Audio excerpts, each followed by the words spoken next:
عن أبي هريرة رضي الله عنه عن النبي صلى الله عليه وسلم قال قال الله تعالى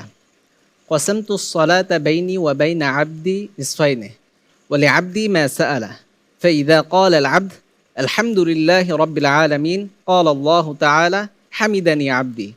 وإذا قال الرحمن الرحيم قال الله تعالى أثنى علي عبدي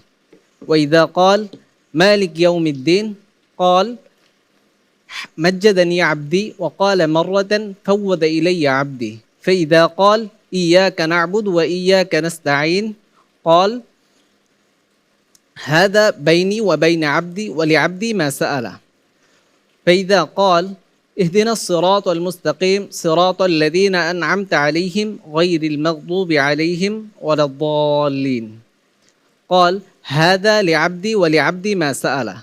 أخرجه مسلم অর্থ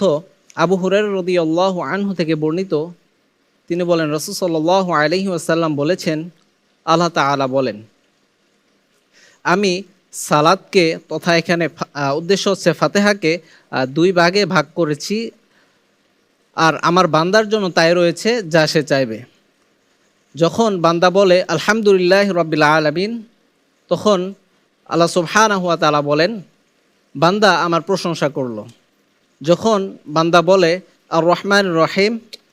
তখন আল্লাহ সুবহানাহু ওয়া তাআলা বলেন যে বান্দা আমাকে আমার গুণগান গাইল যখন বান্দা বলে